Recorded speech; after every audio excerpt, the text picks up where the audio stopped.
es que si tú y yo somos cristianos, se debería esperar que nos comportemos como cristianos. Nosotros tenemos una identidad, una nueva identidad, una nueva naturaleza. Lo que Pablo está diciendo aquí es que si hemos muerto y resucitado con Cristo de tal manera que Él es ahora el todo y en todos, vivamos a la luz de esa realidad. Hay algo que Dios ha hecho por nosotros y en nosotros que hace del pecado una incoherencia.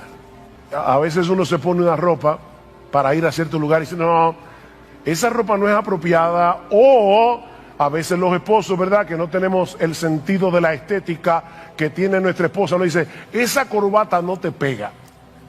Ve a tu closet y toma esa ropa sucia, contaminada, maloliente, y bótala. Desechad también vosotros todas estas cosas: ira, enojo, malicia, maledicencia, lenguaje soez de vuestra boca, la mentira. Versículo 9: porque os habéis vestido del nuevo hombre, el cual se va renovando hacia un verdadero conocimiento, conforme a la imagen de aquel que lo creó. Somos un nuevo hombre en Cristo. Y ahora debemos vivir como lo que somos. Él murió en la cruz del Calvario para restaurar en nosotros la imagen de Dios. ¿Y saben dónde vemos la imagen de Dios? Plasmada en Cristo. En el capítulo 10 del Evangelio de Juan, no tienen que buscar ese texto ahora, pero el Señor Jesucristo se presenta a sí mismo como el buen pastor de las ovejas, que vino a dar su vida para que nosotros tengamos vida, que vino a dar su vida para que nosotros tengamos vida en abundancia, dice el texto. Y esa palabra significa literalmente excepcional, o si quieren ponerlo de otra manera, mejor de lo que yo esperaba. La vida que Cristo nos ofrece en el Evangelio no es meramente una especie de póliza de seguro que nos garantiza que iremos al cielo después de la muerte. No, Él vino a satisfacer aquí y ahora nuestras necesidades más urgentes y los anhelos más profundos de nuestras almas. Cristo vino a libertarnos de la esclavitud del pecado. Él vino a reconciliarnos con Dios. Él vino a dar sentido, propósito, trascendencia, significado a nuestra vida. Él vino a darnos seguridad, consuelo, gozo, esperanza, contentamiento. Él dio su vida en una cruz para que nosotros pudiéramos experimentar esa clase de vida. Por supuesto, además está decir que eso no quiere decir, valga la redundancia, que los cristianos estén ajenos a los inconvenientes de vivir en un mundo dañado por el pecado. Nosotros no estamos diciendo que los creyentes deben ir por la vida cantando "Because I'm happy", nada de eso. La vida cristiana de este lado de la eternidad es perfectamente compatible con el dolor, con la tristeza que nosotros experimentamos en este cuerpo de muerte, porque todavía nosotros no hemos llegado al lugar final de nuestro reposo. Mis hermanos, hay un solo cielo y no se encuentra aquí. De manera que experimentar la vida abundante que Cristo vino a ofrecer no significa que los cristianos vivimos en una especie de nirvana espiritual, ajenos a las luchas y angustias que son comunes a todos los hombres. Nosotros podemos tener gozo, contentamiento, esperanza en medio del dolor y de la aflicción. Porque sabemos que tenemos un Padre en los cielos que cuida de nosotros. Sabemos que todas las cosas que Él decreta son para su gloria y son para el bien de nuestras almas. Sin embargo, y siendo bien honestos en esta mañana, debemos reconocer, mis hermanos, con tristeza, que hay muchas personas que profesan ser cristianas y no parecen estar disfrutando de esa vida abundante de la que habla el Señor en Juan capítulo 10. De hecho, más bien dan la impresión de que su cristianismo es una carga difícil, es una carga pesada, y nos preguntamos ¿por qué? ¿Por qué? ¿Cuál es el problema de este tipo de personas? Bueno, yo creo que no podemos dar una respuesta simplista a esta pregunta, porque no todos los casos caen en la misma categoría. Pero al menos yo creo que podemos decir en sentido general que esto suele suceder por una de dos cosas. Por un lado, porque es posible que algunos que profesen ser cristianos en realidad no sean creyentes. Son como esa higuera de la que va a hablar Marcos más adelante en su evangelio, que tenía muchas hojas, recuerdan, pero no tenía ningún fruto. Profesan ser cristianos, pero es una mera fachada sin sustancia. No tienen una relación real, vital, deleitosa con el Señor Jesucristo. Eso es probable. Pero también es probable que algunos cristianos verdaderos hayan perdido el foco de lo que significa seguir a Cristo y estén atravesando en este momento por una especie de invierno espiritual. Y lo triste es que algunos están allí y ni cuenta se dan. Y yo les ruego al Señor de verdad que despierte conciencia en esta mañana. Son creyentes que continúan haciendo básicamente las mismas cosas que han estado haciendo desde que se convirtieron al Señor, pero están funcionando en piloto automático, por decirlo de alguna manera. Ese era el problema de la iglesia en Éfeso, a la que el Señor le envía una de sus cartas en Apocalipsis capítulo 2. Él les dice claramente: ustedes están haciendo las mismas cosas de siempre. Sin embargo, yo tengo un problema con ustedes. Ustedes han perdido su primer amor. Ustedes están haciendo lo mismo, pero lo están haciendo con piloto automático. Son creyentes que se han dejado arrastrar por la inercia de sus corazones. Mis hermanos, nuestro corazón, mientras estemos de este lado de la eternidad, tiende hacia las cosas de este mundo, porque el pecado todavía mora en nosotros. Y eso incluye un montón de cosas que no son malas en sí mismas, pero que si se dejan sin freno, tarde o temprano van a desplazar al Señor del centro de nuestra vida y se van a convertir en un ídolo. Este tipo de personas suele tener un serio problema existencial. Un serio problema existencial. Porque ellos no pueden disfrutar plenamente de las cosas del mundo porque sus conciencias no se lo permiten. Son creyentes, tienen al Espíritu Santo y el Espíritu los anhela celosamente, así que no pueden disfrutar plenamente de las cosas de este mundo como lo disfrutaban antes cuando no eran creyentes, pero tampoco disfrutan plenamente de su vida cristiana, porque se han dejado absorber de tal manera por las cosas de este mundo, sean legítimas o no, que están languideciendo espiritualmente. Ellos están así como en una especie de tierra de nadie. Ellos viven como en un limbo espiritual. Son cristianos insípidos que van por la vida profesando a Cristo y dando pena al mismo tiempo. Profesando a Cristo y dando pena. Y la pregunta que debemos hacernos hoy es: ¿cuál es el remedio para este tipo de casos? Bueno, yo creo que el remedio es volver a poner en perspectiva lo que significa seguir a Cristo. Y en dependencia del Espíritu Santo, dar media vuelta de regreso a su primer amor. Yo recuerdo cuando mis hermanos y yo nos bautizamos hace 38 años atrás, que en la pila del bautismo nos pidieron que cantáramos un corito que estaba muy de moda en esa época y que los hermanos más viejos de nuestra congregación seguramente recordarán. He decidido seguir a Cristo, no vuelvo atrás, no vuelvo atrás. El mundo atrás, Cristo delante, el mundo atrás. No vuelvo atrás, no vuelvo atrás. Y hermanos, eso es lo que yo quiero que ocurra en esta mañana al comenzar a exponer este pasaje del Evangelio de Marcos. Y a propósito, yo he titulado este mensaje Mero Cristianismo.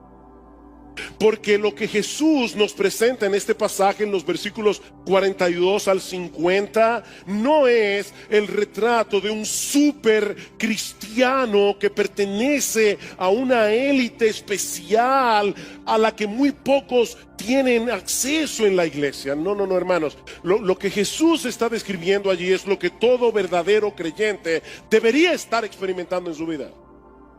Esto es mero cristianismo. Mis hermanos, el llamado de Cristo a todos los que quieran seguirle a Él es arrepentirse y creer. Y lo que nosotros tenemos en este pasaje es un llamado a creyentes al arrepentimiento y a la fe.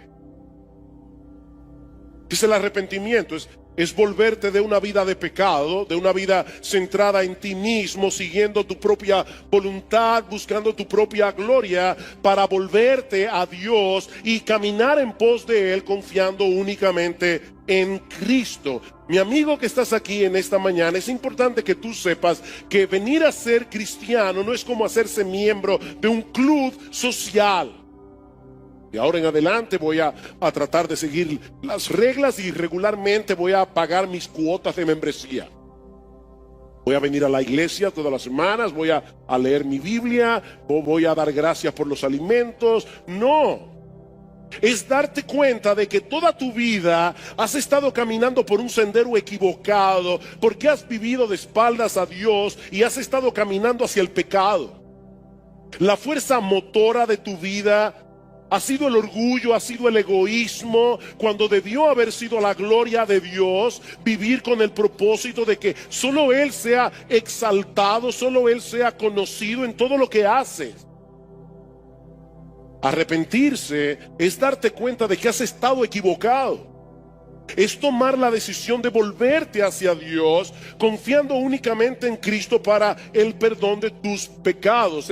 Es decidir renunciar a tu orgullo, renunciar a tu egoísmo para vivir para Él. Es levantar una bandera blanca de rendición hacia Dios y al mismo tiempo declararle la guerra al pecado. Eso es arrepentirse. Pero hay un detalle que todos los cristianos tienen que tomar en cuenta si desean seguir progresando hacia la madurez. Y es que aunque hay un momento particular en que todo verdadero creyente toma esa decisión de comenzar a seguir a Cristo, esto es algo que nosotros debemos hacer a lo largo de toda nuestra vida. Lo que estoy diciendo, mis amadísimos hermanos, es que la vida cristiana práctica es una vida de arrepentimiento y fe. Es una vida de arrepentimiento y fe. Y eso es básicamente lo que Marcos nos presenta en este tema. Mi intención original era predicar todo este pasaje en la mañana de hoy, pero yo he aprendido con el paso de los años que los mensajes tienen vida propia. Así que mientras seguía trabajando con el versículo 42, pronto me di cuenta que no iba a poder avanzar más allá de este versículo, así que la semana que viene veremos Mero Cristianismo parte 2. Hay 3 aspectos aquí de lo que significa ser cristiano, hoy veremos solamente uno. El primero, que es un amor radical que procura el bienestar espiritual de los demás, sin importar el precio que tú tengas que pagar por eso. Eso es lo que significa la vida cristiana práctica. Vean una vez más el versículo 42. Cualquiera que haga tropezar a uno de estos pequeñitos que creen en mí, mejor le fuera si le hubieran atado al cuello una piedra de molino de la que mueve un asno y lo hubieran echado al mar. como tenemos varias semanas estudiando esta porción del Evangelio de Marcos, quiero recordarles que este pasaje se encuentra en medio de una larga conversación en la que Jesús está lidiando con el orgullo, con el corazón orgulloso de sus discípulos. Ustedes recuerdan que unos versículos atrás los apóstoles habían estado discutiendo entre ellos quién era el más importante del grupo.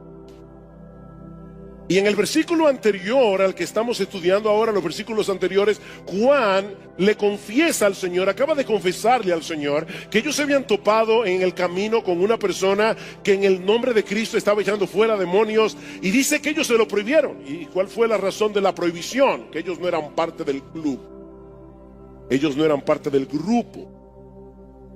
Y es en ese contexto que surge la advertencia del Señor en el versículo 42 que acabamos de leer. Porque el mismo principio pecaminoso que produce rivalidad y envidia ministerial es el mismo principio que produce los tropiezos.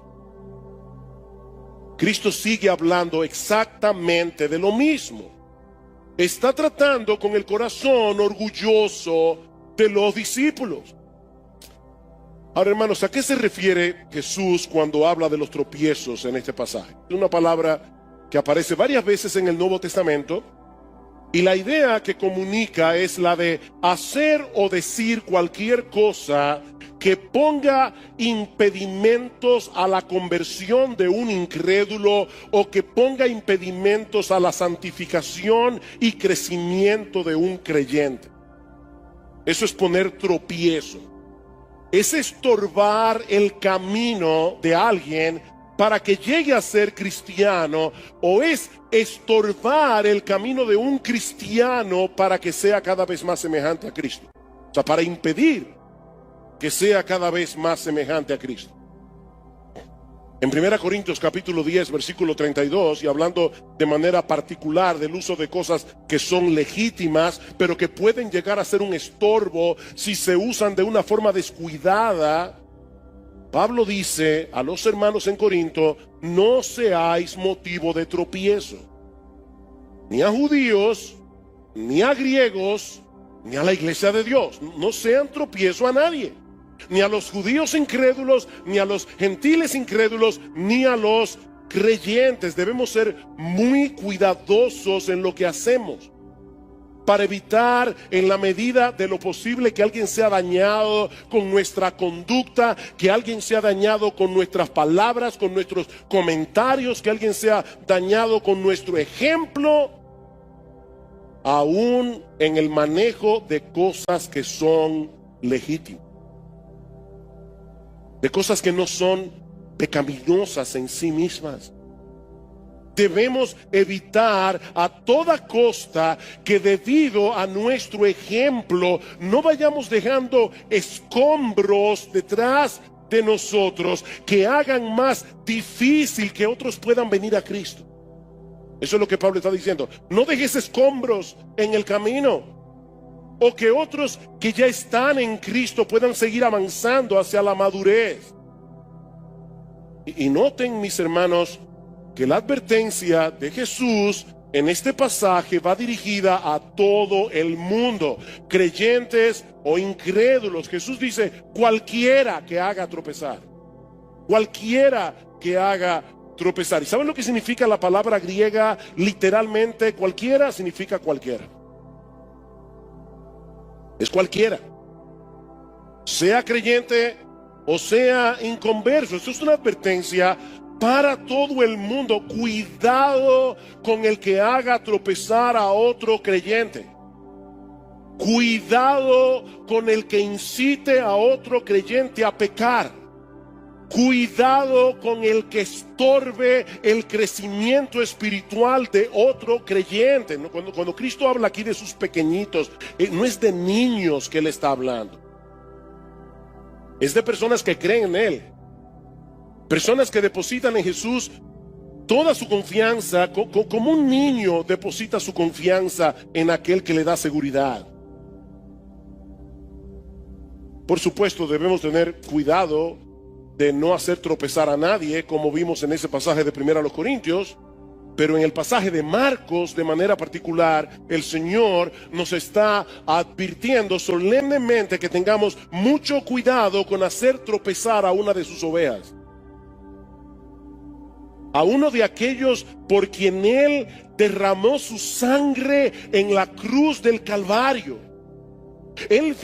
Jesús vino a morir en una cruz para darle vida abundante a esas personas, esa vida abundante de la que hablábamos en la introducción. Y mis hermanos, es aterrador. Y créanme, una vez más, yo sé que yo digo eso mucho, pero no estoy usando las palabras por usar palabras porque suenan impactantes, no, es porque son palabras que comunican lo que yo quiero comunicar. Es aterrador pensar que cualquiera de nosotros podamos estar trabajando en contra de Jesús. Él dejó su trono de gloria, dio su vida en una cruz, murió en la cruz del Calvario para hacer algo, y tú y yo estamos trabajando en su contra. Tú y yo estamos aunándonos con el diablo para hacer una obra exactamente contraria a la obra que Jesús vino a hacer. Es aterrador pensar que nosotros estamos dejando escombros en el camino para hacer más difícil que otros creyentes puedan avanzar. Esto es algo tan terrible a los ojos de Dios que Cristo dice aquí que fuera mejor para esa persona si antes de haber llegado a hacer eso se le hubiera atado en el cuello una piedra de molino de la que mueve un asno y haber sido arrojado en lo profundo del mar. Así de serio es esto. En los días del Señor, los molinos tenían dos piedras circulares para triturar el grano. La piedra de arriba tenía un hueco en medio y giraba sobre la piedra de abajo empujada por un burro. Era una piedra inmensamente grande que podía llegar a pesar hasta 1,5 toneladas. No estamos hablando de cualquier cosa. Y lo que el Señor está diciendo aquí es que hacer tropezar a otro es un pecado tan grave que hubiera sido mejor para esa persona haber muerto previamente de una muerte tan horrible como esa antes de llegar a cometer una acción tan detestable y aborrecible a los ojos de Dios.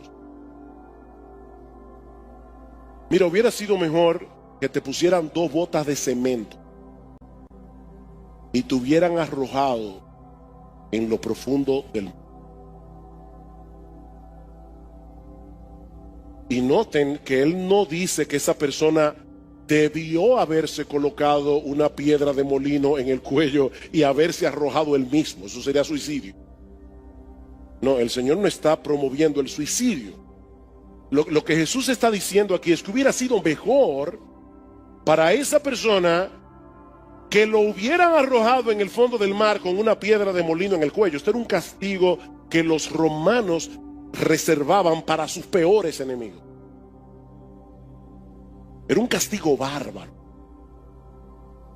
Y el Señor dice que sería mejor padecer esa clase de castigo antes que sufrir el castigo de Dios por haber hecho caer en pecado a alguno de sus hijos o haber entorpecido su crecimiento espiritual. Repito, hermanos, esto es serio. Este es el tipo de advertencia que nadie debe tomar a la ligera.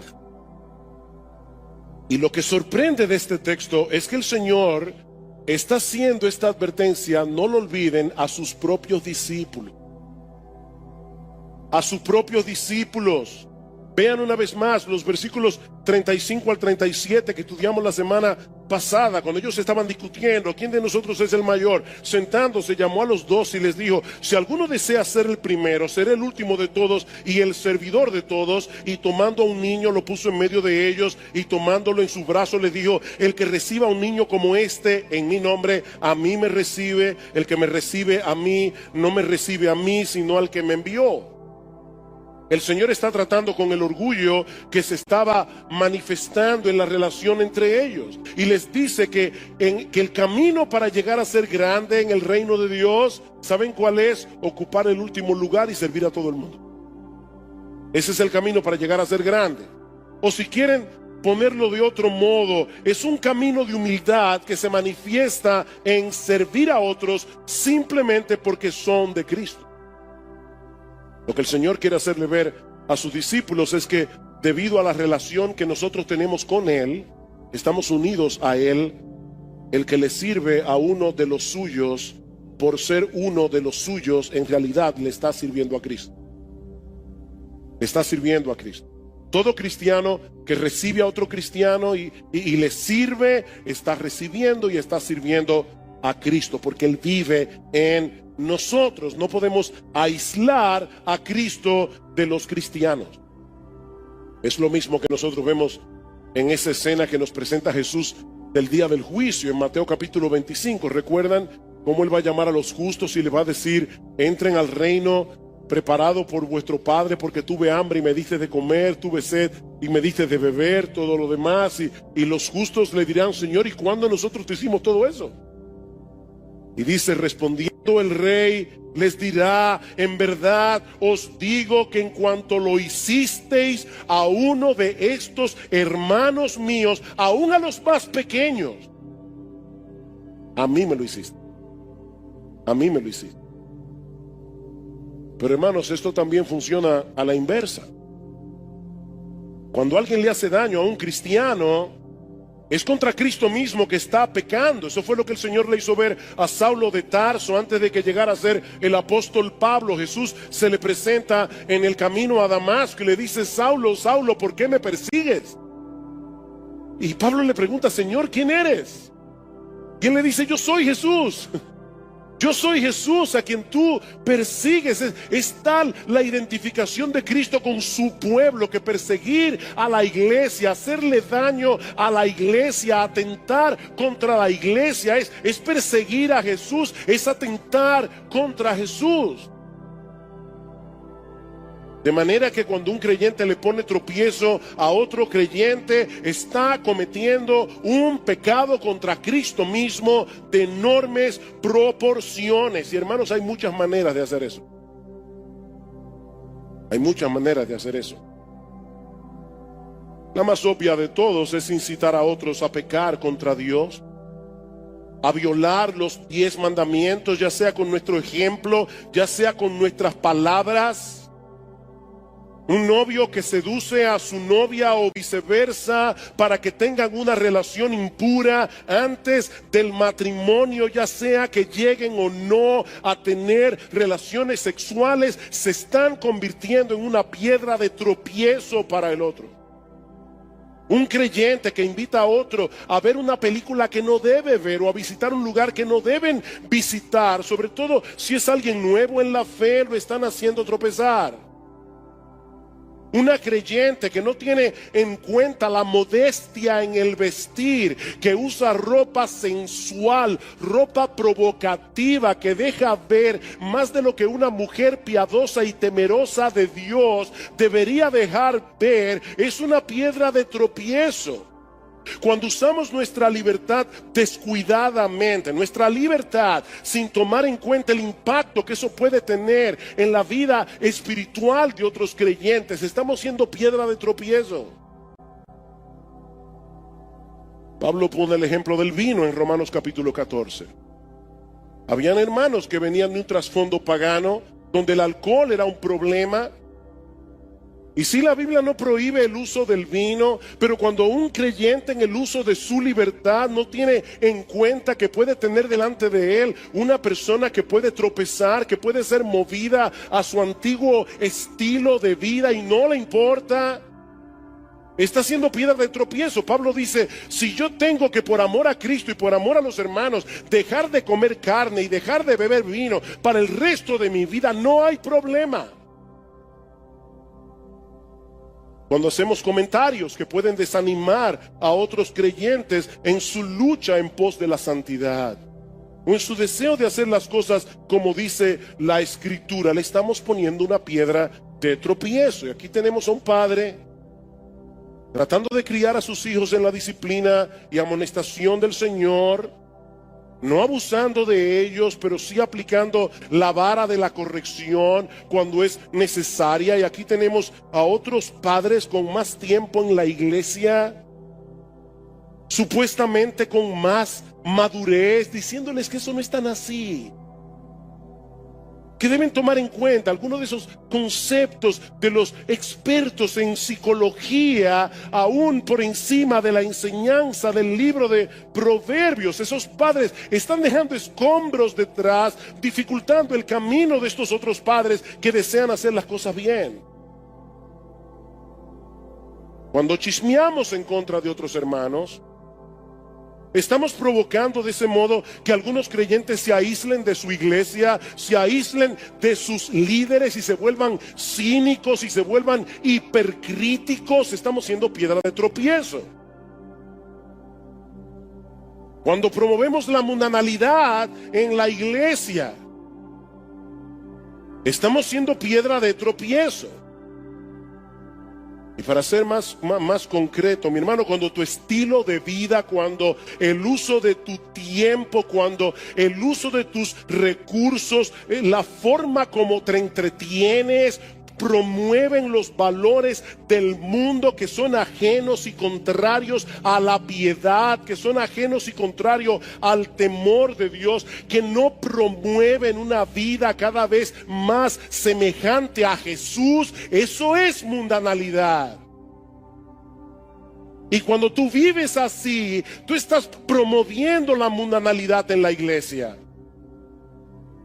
Cuando nuestra falta de compromiso con la iglesia y con los hermanos estimula a otros a tener esa misma falta de compromiso, estamos siendo tropiezo. Mis hermanos, podríamos poner un montón de ejemplos, pero yo creo que estos son suficientes para entender cuál es la advertencia que el Señor nos está dando aquí. Ahora, ¿cómo aplicamos esta advertencia de Jesús al caso de un creyente que hace tropezar a otro creyente? ¿Puede un cristiano perder la salvación por hacer tropezar a otro cristiano? Porque Cristo dice aquí, de verdad, mejor te hubiera sido que te hubieran puesto una piedra de molino de asno y te hubieran arrojado en el fondo del mar. ¿Puede un cristiano perder la salvación? Por supuesto que no. Por supuesto que no. La salvación de un verdadero creyente no se puede perder de ninguna manera, porque eso depende enteramente de la justicia perfecta de Cristo y no de nuestras buenas obras. Y gloria al Señor por eso. Pablo dice en Filipenses capítulo 1, versículo 6, que comenzó en nosotros la buena obra, Él la perfeccionará hasta el día de Jesucristo. Él no deja nada inconcluso. Si Él derramó su sangre por ti en la cruz del Calvario, mi hermano, mi hermana, tú puedes estar seguro de que vas a llegar a la gloria. Porque ya Jesús hizo todo lo que había que hacer para que eso ocurra con toda certeza. Entonces, ¿para qué está esa advertencia aquí? Yo pienso que esa advertencia tiene al menos dos propósitos. Por un lado, para hacernos ver, mis amadísimos hermanos, miembros de Iglesia Bíblica del Señor Jesucristo, para hacernos ver que el hecho de que un creyente haga tropezar a otro creyente no es menos odioso delante de los ojos de Dios que si lo hubiera hecho un impío. No es menos odioso. Pablo dice en 1 Corintios 8:12, cuanto pecas contra los hermanos, hiriendo sus conciencias débiles, contra Cristo pecáis. Están siendo cómplices del diablo en dañar un alma por la que Cristo derramó su sangre en la cruz del Calvario con el propósito de santificarla. ¿Recuerdan Efesios 5? Maridos, amad a vuestras mujeres así como Cristo amó a la iglesia. Cristo amó a la iglesia y se entregó a sí mismo por ella para santificarla. Y tú te estás aliando con el diablo para que ocurra en la vida de esa persona algo contrario, para que él sea más mundano, para que él sea menos piadoso, para que él le tema menos a Dios, para que ame menos a la iglesia, para que ame menos a los líderes, para que ame menos a los hermanos, para que viva una vida menos obediente.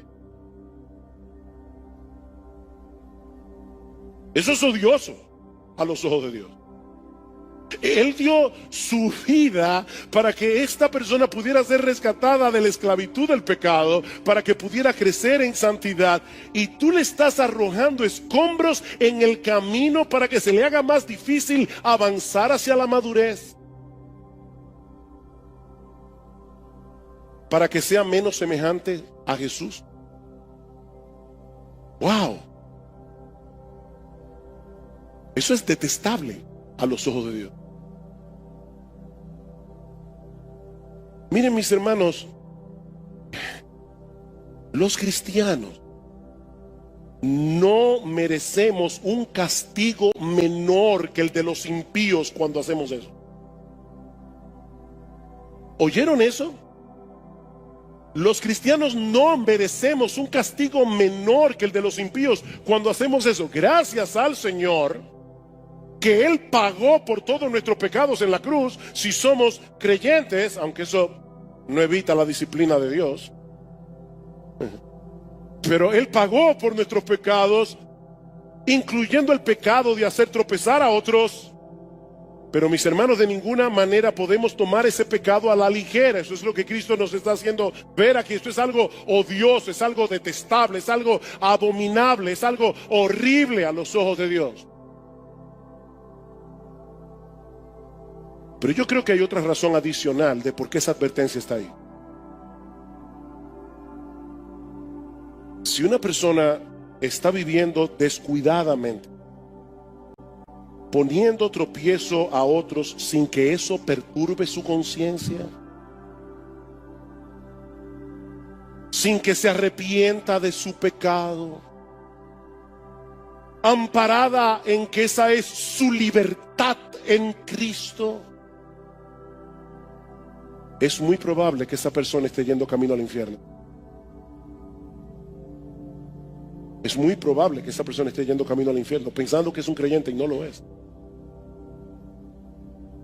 Escuchen lo que sigue diciendo el Señor en los versículos 43 al 48 que vamos a estudiar la semana que viene. Él dice a sus apóstoles: mira, si tu mano te es ocasión de caer o de pecar, córtala. Córtala, porque te es mejor entrar en la vida manco que teniendo las dos manos ir al infierno, al fuego inextinguible. No olviden que ahí había uno que parecía ser del grupo y no era del grupo. Se llamaba Judas y terminó en el infierno. Judas no tomó en serio esta advertencia y él estaba allí.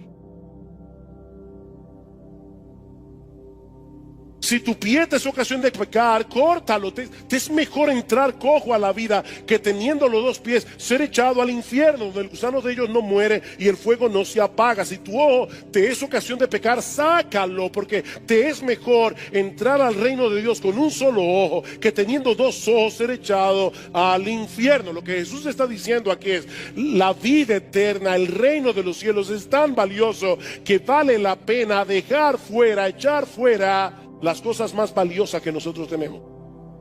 Él no está enseñando aquí que nos mutilemos. Él no está enseñando literalmente que nos saquemos los ojos. Él está enseñándonos aquí que el discipulado tiene un costo.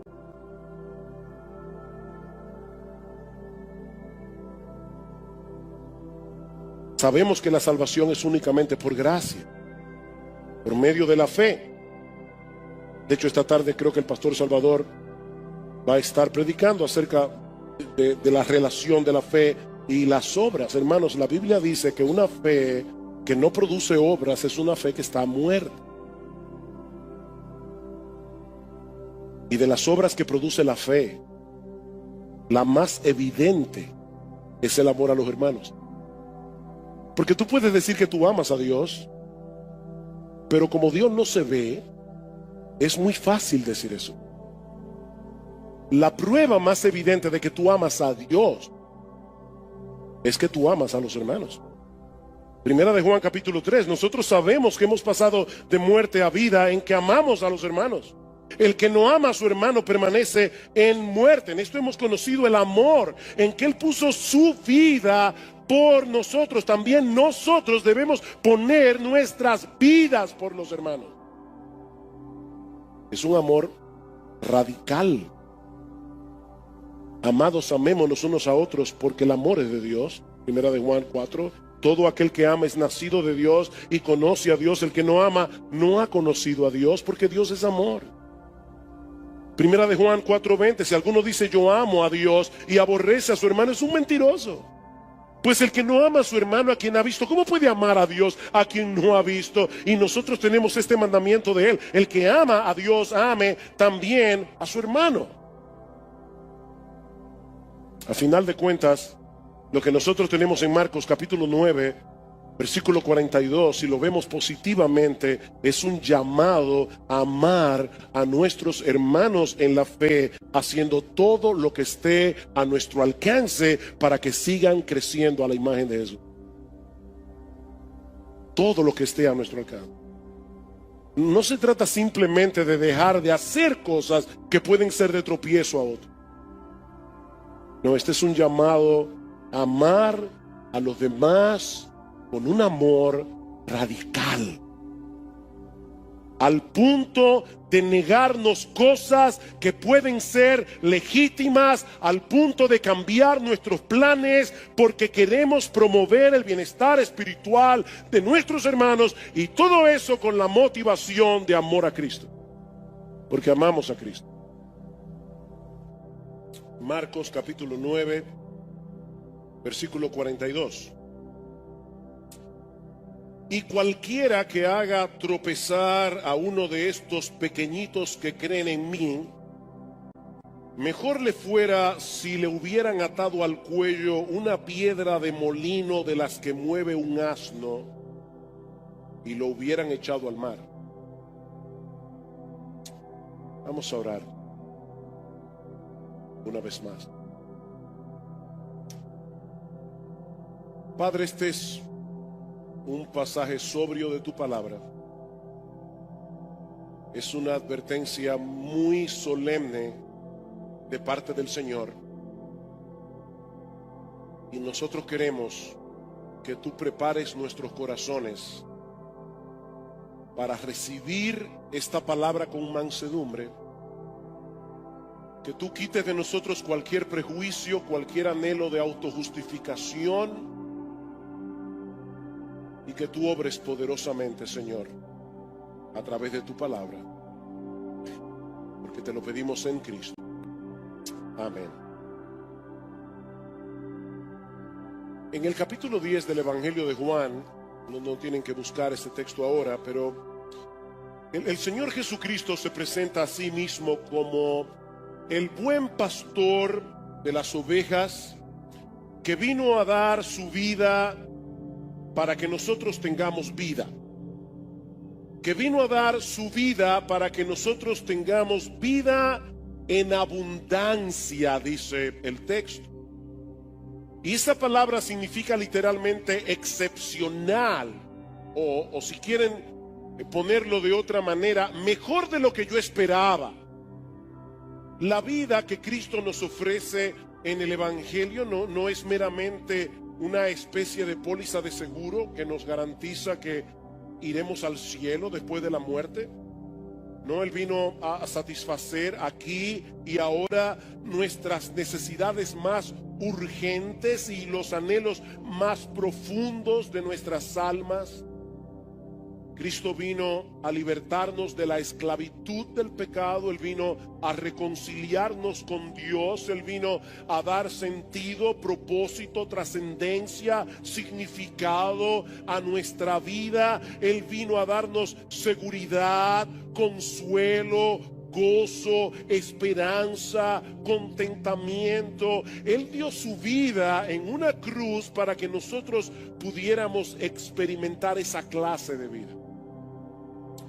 Por supuesto, de más está decir que eso no quiere decir, valga la redundancia, que los cristianos estén ajenos a los inconvenientes de vivir en un mundo dañado por el pecado. Nosotros no estamos diciendo que los creyentes deben ir por la vida cantando "Because I'm happy", nada de eso. La vida cristiana de este lado de la eternidad es perfectamente compatible con el dolor, con la tristeza que nosotros experimentamos en este cuerpo de muerte, porque todavía nosotros no hemos llegado al lugar final de nuestro reposo. Mis hermanos, hay un solo cielo y no se encuentra aquí. De manera que experimentar la vida abundante que Cristo vino a ofrecer no significa que los cristianos vivimos en una especie de nirvana espiritual, ajenos a las luchas y angustias que son comunes a todos los hombres. Nosotros podemos tener gozo, contentamiento, esperanza en medio del dolor y de la aflicción. Porque sabemos que tenemos un Padre en los cielos que cuida de nosotros. Sabemos que todas las cosas que Él decreta son para su gloria y son para el bien de nuestras almas. Sin embargo, y siendo bien honestos en esta mañana, debemos reconocer, mis hermanos, con tristeza, que hay muchas personas que profesan ser cristianas y no parecen estar disfrutando de esa vida abundante de la que habla el Señor en Juan capítulo 10. De hecho, más bien dan la impresión de que su cristianismo es una carga difícil, es una carga pesada, y nos preguntamos ¿por qué? ¿Por qué? ¿Cuál es el problema de este tipo de personas? Bueno, yo creo que no podemos dar una respuesta simplista a esta pregunta, porque no todos los casos caen en la misma categoría. Pero al menos yo creo que podemos decir en sentido general que esto suele suceder por una de dos cosas. Por un lado, porque es posible que algunos que profesen ser cristianos en realidad no sean creyentes. Son como esa higuera de la que va a hablar Marcos más adelante en su evangelio, que tenía muchas hojas, recuerdan, pero no tenía ningún fruto. Profesan ser cristianos, pero es una mera fachada sin sustancia. No tienen una relación real, vital, deleitosa con el Señor Jesucristo. Eso es probable. Pero también es probable que algunos cristianos verdaderos hayan perdido el foco de lo que significa seguir a Cristo y estén atravesando en este momento por una especie de invierno espiritual. Y lo triste es que algunos están allí y ni cuenta se dan. Y yo les ruego al Señor de verdad que despierte conciencia en esta mañana. Son creyentes que continúan haciendo básicamente las mismas cosas que han estado haciendo desde que se convirtieron al Señor, pero están funcionando en piloto automático, por decirlo de alguna manera. Ese era el problema de la iglesia en Éfeso, a la que el Señor le envía una de sus cartas en Apocalipsis capítulo 2. Él les dice claramente: ustedes están haciendo las mismas cosas de siempre. Sin embargo, yo tengo un problema con ustedes. Ustedes han perdido su primer amor. Ustedes están haciendo lo mismo, pero lo están haciendo con piloto automático. Son creyentes que se han dejado arrastrar por la inercia de sus corazones. Mis hermanos, nuestro corazón, mientras estemos de este lado de la eternidad, tiende hacia las cosas de este mundo, porque el pecado todavía mora en nosotros. Y eso incluye un montón de cosas que no son malas en sí mismas, pero que si se dejan sin freno, tarde o temprano van a desplazar al Señor del centro de nuestra vida y se van a convertir en un ídolo. Este tipo de personas suele tener un serio problema existencial. Un serio problema existencial. Porque ellos no pueden disfrutar plenamente de las cosas del mundo porque sus conciencias no se lo permiten. Son creyentes, tienen al Espíritu Santo. Y el Espíritu los anhela celosamente. Así que no pueden disfrutar plenamente de las cosas de este mundo como lo disfrutaban antes cuando no eran creyentes. Pero tampoco disfrutan plenamente de su vida cristiana. Porque se han dejado absorber de tal manera por las cosas de este mundo, sean legítimas o no, que están languideciendo espiritualmente. Ellos están así como en una especie de tierra de nadie. Ellos viven como en un limbo espiritual.